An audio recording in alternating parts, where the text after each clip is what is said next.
Hi everyone, welcome to Global Online. This is Ankita Sood. So research report writing एक बहुत ही ज़्यादा important topic है जिसके related MCQs आज के वीडियो में हम डिस्कस करने वाले हैं। तो स्टूडेंट्स ध्यान से इस वीडियो को देखिएगा, आप लोगों के कॉन्सेप्ट्स भी क्लियर हो जाएंगे and as it is questions भी एग्जामिनेशन में देखने को ज़रूर मिल सकते हैं। पेपर 1 के बेस्ट प्रिपरेशन के लिए कंप्लीट कोर्स में लेकर आई हूं, जो कि स्टूडेंट्स एग्जामिनेशन के difficulty level and previous examinations को बहुत अच्छे से एनालाइज करने के बाद बनाया गया है। इसमें डेली लाइव लेक्चर्स के साथ आपका पूरा सिलेबस कवर तो हो ही जाएगा, साथ ही आप लोगों को हम topic wise MCQs and PYQs भी प्रैक्टिस करवाते हैं, ताकि आपको ये पता लगता रहे कि जो आप पढ़ रहे हो उसमें से कैसे क्वेश्चन एग्जामिनेशन में पूछे जाते हैं। मॉक टेस्ट अवेलेबल है एंड बहुत ही ज्यादा इंपॉर्टेंट है ये 5000 प्लस एमसीक्यू क्वेश्चन बैंक, जिसमें हर एक यूनिट वाइज क्वेश्चंस आपको मिल जाएंगे। इसके बाहर से कुछ भी एग्जाम में नहीं आता है, तो ये बहुत इंपॉर्टेंट हो जाता है कि आप एग्जाम से पहले एटलीस्ट 2 से 3 बार ये क्वेश्चंस को प्रैक्टिस कीजिए। न्यू बैच हमारा अपकमिंग मंडे से स्टार्ट होने वाला है, तो आप इसको ज्वाइन कर सकते हो एंड फ्री वीडियोस को देखने के लिए ग्लोबल ऑनलाइन ऐप को जरूर डाउनलोड कीजिए। स्टोर सेक्शन पर सर्च बार में लिखिए कोर्स का नाम।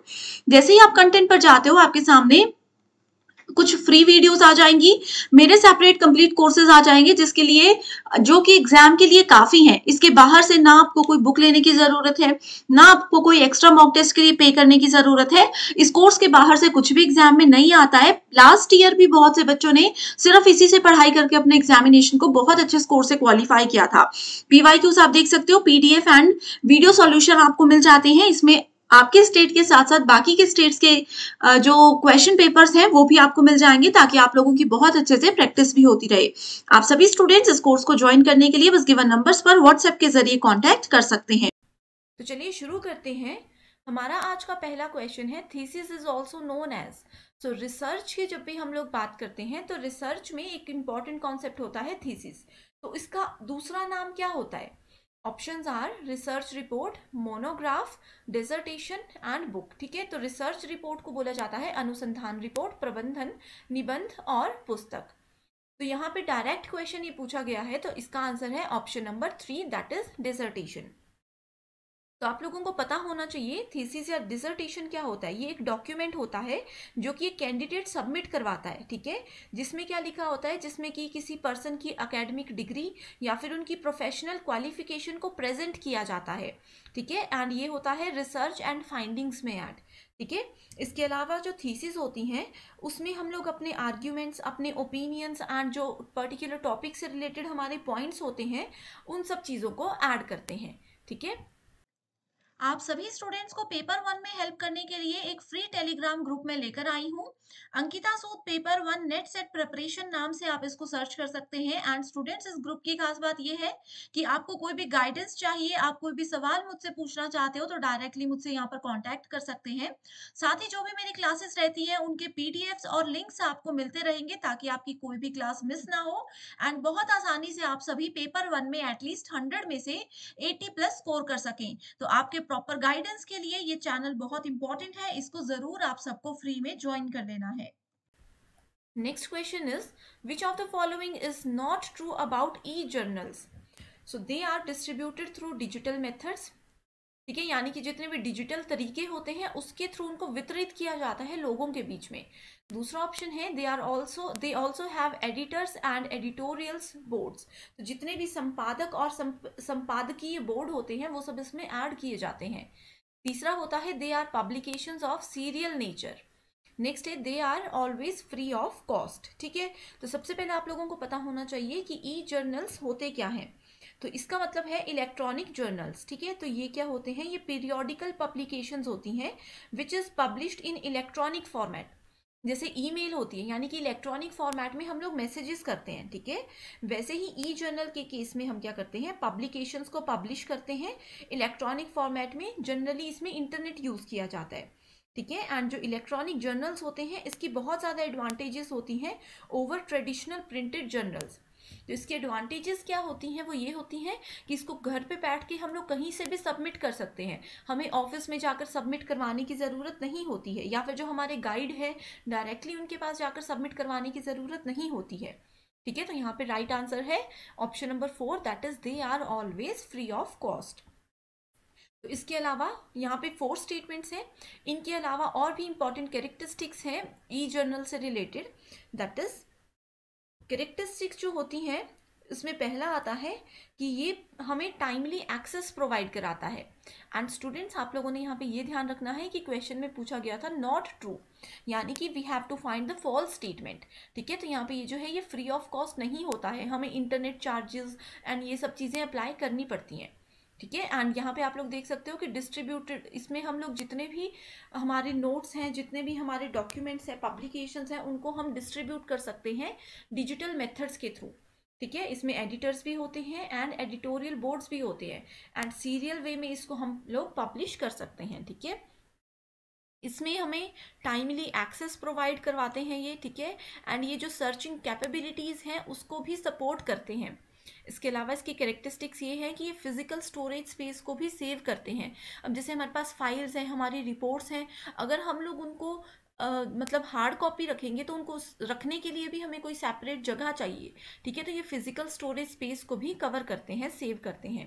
ठीक है, इसमें हम लोग मल्टीमीडिया इंफॉर्मेशन को भी ऐड कर सकते हैं। मल्टीमीडिया इंफॉर्मेशन का मतलब होता है इमेजेस, ऑडियो, वीडियो, ये सब चीज़ों के थ्रू हम अच्छे से अपने जर्नल को जो है वो प्रेजेंट कर सकते हैं। ठीक है, इसमें कोई फिजिकल प्रोसेसिंग की रिक्वायरमेंट नहीं होती है, एंड ये जो है एनवायरमेंट फ्रेंडली होता है, यानी कि इंटरनेट की हेल्प से ही हर एक चीज़ को हम लोग यहाँ पे यूज़ करते हैं। नेक्स्ट क्वेश्चन है, in which of the following reporting format is formally prescribed. तो जितने भी रिपोर्टिंग के फॉर्मेट्स होते हैं, यानी कि रिपोर्टिंग के प्रारूप होते हैं, उसको फॉर्मली हम कैसे जो है वो प्रिस्क्राइब करते हैं। पहला है doctoral level thesis, conference of researchers, workshops and seminars, symposia. तो ये जितनी भी टर्म्स है ना, इसमें स्टूडेंट्स बहुत कंफ्यूज होते हैं। जैसे कि कॉन्फ्रेंस क्या होता है, वर्कशॉप, सेमिनार एंड सिंपोजिया, ये चीज़ें क्या होती हैं। ठीक है, तो पहले मैं आप लोगों को समझाती हूँ इन सबके मीनिंग। तो अगर हम लोग बात करें सेमिनार्स की, ठीक है, तो सबसे पहले सेमिनार्स की बात करते हैं। तो सेमिनार और वर्कशॉप ये दोनों जो है ये शॉर्ट टर्म ट्रेनिंग कोर्सेज होते हैं। ऑप्शन नंबर 3 में ये राइट आंसर नहीं है, अभी मैं बताती हूँ, सिर्फ मैं अभी एक्सप्लेन कर रही हूँ। ठीक है, तो सेमिनार्स और workshops short term training courses होते हैं जिनको डिज़ाइन किया जाता है to help working people enhance their skills. ठीक है, अब जैसे मेरी कोई स्किल है, मैं उसको और अच्छे से सीखना चाहती हूँ, तो डिफरेंट डिफरेंट वर्कशॉप्स और सेमिनार्स को हम ज्वाइन कर सकते हैं। तो सेमिनार जो होते हैं ये बेसिकली लेक्चर ओरिएंटेड होते हैं। ठीक है, एंड इसमें जो अगर बहुत ज़्यादा लोग हैं, बहुत ज़्यादा लोग अगर पार्टिसिपेट करने वाले हैं, तो हम लोग सेमिनार्स को यूज़ करते हैं।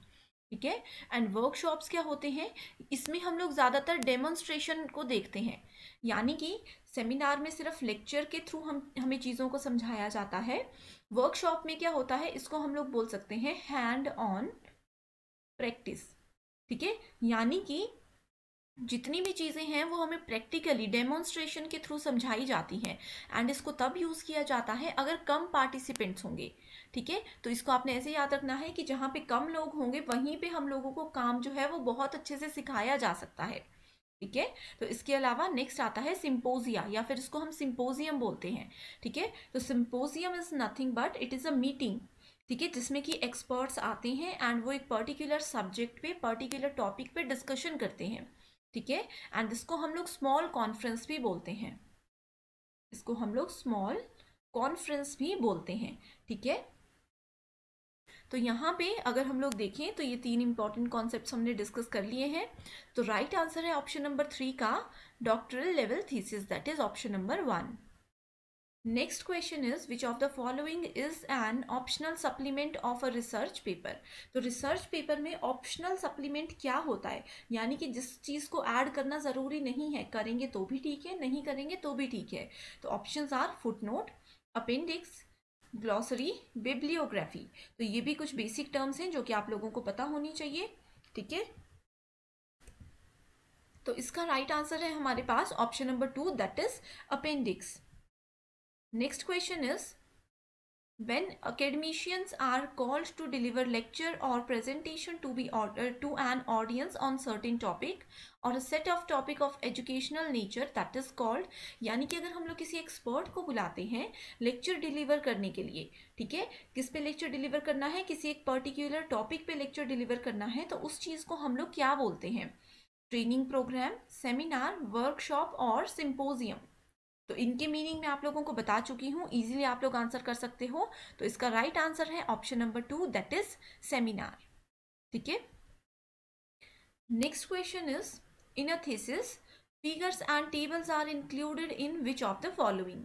तो थीसिस में हम लोग जैसे पूरी रिपोर्ट बनाते हैं, इसमें हम लोग फिगर्स, डायग्राम्स, टेबल्स, ये सब चीज़ें ऐड करते हैं, तो उसको क्या बोला जाता है। ठीक है। तो पहला ऑप्शन है appendix, a separate chapter, the concluding chapter, the text itself.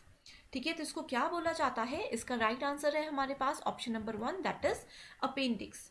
ठीक है। तो ये चीज़ें हैं जो आपने याद रखनी है। तो जहाँ पे भी अपेंडिक्स की बात की जाती है, यानी कि जो थीसिस में हम लोग फिगर और टेबल ऐड करते हैं, वो होता है ये। आप लोगों ने कभी भी किसी बुक में देखा होगा, कोई भी आप लोग बुक देख लीजिए किसी भी सब्जेक्ट की, वहाँ पे अपेंडिक्स का एक अलग से सेक्शन होता है, एंड उसमें जितने भी फिगर्स होते हैं, टेबल्स होते हैं, उनका जो है उनको इंक्लूड किया जाता है। ठीक है। नेक्स्ट क्वेश्चन है हमारे पास, the core elements of a dissertation are. तो डिसर्टेशन मतलब थीसिस, तो इसके कोर एलिमेंट्स कौन कौन से हैं। ठीक है। पहला है introduction, data collection, data analysis, conclusion and recommendations. तो यहाँ पे सिंपल यही पूछा गया है कि डिसर्टेशन में क्या क्या चीज़ें मेनली हमें ऐड करनी चाहिए। ठीक है। नेक्स्ट है executive summary, literature review, data gathered, conclusions and bibliography. Next है research plan, research data analysis and reference. ठीक है। तो यहाँ पे ना सीक्वेंस बताया गया है, इससे इन सीक्वेंसेस को जो है वो सेपरेट किया गया है। ठीक है।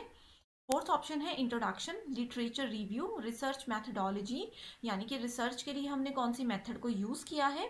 एंड नेक्स्ट है रिजल्ट, डिस्कशन एंड कंक्लूजन। ठीक है। तो क्वेश्चन नंबर 7 का हमारा राइट आंसर है ऑप्शन नंबर 1, दैट इज सबसे पहले थीसिस में हम लिखते हैं अपने टॉपिक की इंट्रोडक्शन, उसके बाद लिखते हैं डेटा कलेक्शन की, कहाँ से हमने डेटा को कलेक्ट किया, क्या क्या चीज़ें हमने यूज़ की। उसके बाद हम लिखते हैं डेटा एनालिसिस की, कैसे हमने डेटा को एनालाइज किया कि क्या ये इस पर्टिकुलर चीज़ से रेलिवेंट है या नहीं है। उसके बाद हम ऐड करते हैं conclusions and recommendations. Next question is, the written format of a research work is known as. तो जो भी हम लोग रिसर्च करते हैं, जैसे यूजीसी नेट एग्जाम हम लोग दे रहे हैं, इसके बाद हम लोग पीएचडी करेंगे, या फिर वैसे ही कोई स्टूडेंट्स पीएचडी करते हैं तो रिसर्च करनी होती है। ठीक है। तो उसमें जो भी रिटन फॉर्मेट होते हैं उसको क्या बोला जाता है। पहला है research paper, monograph, project report and last is research report. ठीक है। तो इसको डायरेक्टली बोला जाता है रिसर्च रिपोर्ट। तो मैक्सिमम स्टूडेंट्स कंफ्यूज होते हैं research paper and research report में।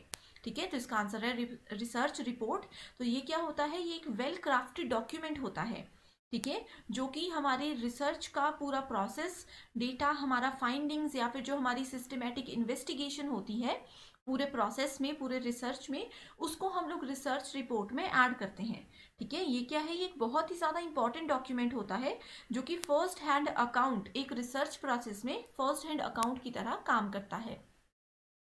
Next question is, a long essay on a single piece of work is called. यानी कि एक सिंगल पीस ऑफ वर्क, एक छोटा सा काम है, एक काम है जिसपे हमने लॉन्ग एसे लिख दिया है रिसर्च के लिए। ठीक है।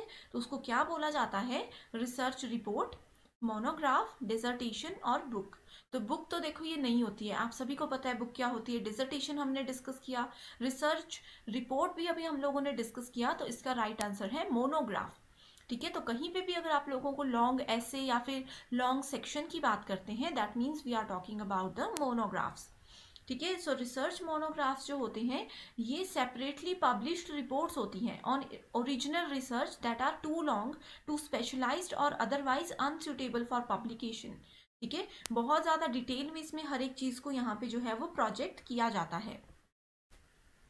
ठीक है। राइट आंसर है option number 2। Next question is, in research methodology interpretation is the search of. ठीक है। तो रिसर्च में इंटरप्रिटेशन जो है उसका क्या मतलब होता है। पहला ऑप्शन है statistical data, research problem, research findings and research plan. ठीक है। तो इसका राइट आंसर होगा option number 3, that is research findings. तो किसी भी हमारे रिसर्च में, ठीक है, जो प्रिंसिपल आउटकम होते हैं किसी रिसर्च प्रोजेक्ट के, उसको बोला जाता है रिसर्च फाइंडिंग्स। ठीक है। ये क्या करते हैं, ये प्रोजेक्ट करते हैं कुछ टाइप के सजेशंस को, एंड ये रिवील करते हैं हमारे प्रोजेक्ट को, ठीक है, ये इंडिकेट करते हैं हमारे प्रोजेक्ट को। तो आपने बस यही याद रखना है कि रिसर्च फाइंडिंग्स में हमारे जितने भी आउटकम्स हैं, यानी कि जितने भी आउटपुट्स हैं, उनका सजेशन, उनको रिवील करना एंड उनको इंडिकेट करना, ये सब काम इसके अंडर किया जाता है, ठीक है। तो ये थे हमारे आज के 10 क्वेश्चंस। आप लोग कमेंट सेक्शन पे बता सकते हो कि आपने कितना स्कोर किया है, ठीक है। एंड इन 10 क्वेश्चंस में अगर आप लोगों को कोई भी क्वेरी है तो आप लोग कमेंट सेक्शन पे हमें बता सकते हो। So I hope you like this session. Thank you so much for watching this video.